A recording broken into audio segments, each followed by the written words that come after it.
Lihat bagaimana para tahanan ini melarikan diri dari penjara pada tanggal 29 Januari 1990, hari di mana para tahanan harus menonton program tersebut secara massal. Dan televisi begitu menarik sehingga semua orang terpaku pada televisi dan tidak memperhatikan mereka ketika mereka mulai keluar dari kamar mereka satu persatu dan berkumpul di pintu masuk terowongan setelah para penjaga berganti shift. Curly mengeluarkan sebuah buku dan mulai mendaftar, dan satu persatu orang masuk ke dalam terowongan, diikuti oleh David. Dan mereka semua bergegas maju melalui terowongan, segera merangkak ke mulut lubang dan menunggu untuk bertemu. Tetapi, penjemputan lambat muncul dan mereka sudah mulai kehabisan oksigen. Mata-mata yang menonton pertunjukan itu melihat begitu banyak orang yang hilang dan langsung menyadari bahwa mereka akan keluar dari penjara dan bergegas menuju sel, hanya untuk dihentikan di tengah jalan oleh rekannya. Dia dihentikan di tengah jalan oleh rekannya, yang langsung mengungkapkan identitasnya sebagai mata-mata. Ternyata mereka sudah lama mengetahui bahwa mata-mata itu adalah mata-mata sipir. Karena pada satu titik selama program berlangsung, mata-mata itu mengeluarkan sebatang rokok dan menyerahkannya kepada David,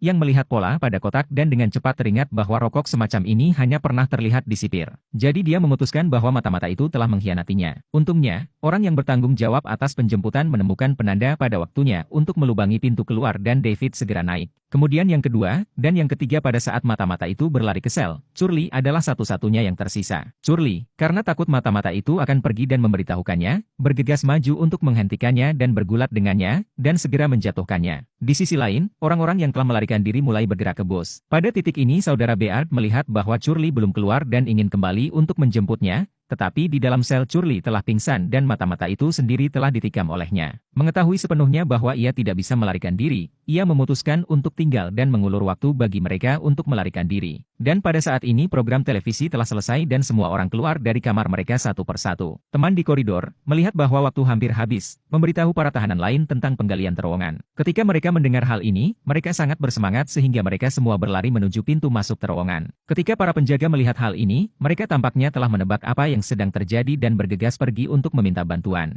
Dan kerumunan orang yang telah melarikan diri dari luar penjara semuanya berada dalam posisi di dalam bus untuk melihat Brother Beard yang belum kembali. David mengatakan untuk menunggu 3 menit lagi, tetapi setelah 3 menit masih belum ada tanda-tanda mereka dan dia harus meminta sopir untuk mengemudi. Mobil baru saja melaju beberapa meter ketika saudara Beard tiba-tiba muncul. David buru-buru menyuruh sopir untuk berhenti dan menjemput Beardy. Namun sayangnya, Curly tetap tidak muncul. Tak lama kemudian, sejumlah besar penjaga penjara akhirnya tiba di sel dan segera menghentikan yang lain yang mencoba melarikan diri. Hanya ketika mereka melihat pintu masuk terowongan, barulah mereka menyadari keseriusan situasinya. Sipir sangat marah ketika mendengar berita di telepon. Dia tahu bahwa insiden ini tidak hanya akan membuatnya kehilangan posisinya, tetapi juga banyak masalah. Film ini didasarkan pada kisah nyata dari 49 orang yang melarikan diri, menjadikannya pelarian terbesar dalam sejarah Chili. Anehnya, mereka bukanlah penjahat, tetapi sekelompok orang yang percaya pada kebebasan dan demokrasi. 17 tahun kemudian, seorang penguasa baru berkuasa dan tidak hanya mengampuni semua pelarian, tetapi juga memberi mereka kebebasan sejati. Terima kasih telah mengikuti, lebih banyak lagi dalam edisi berikutnya.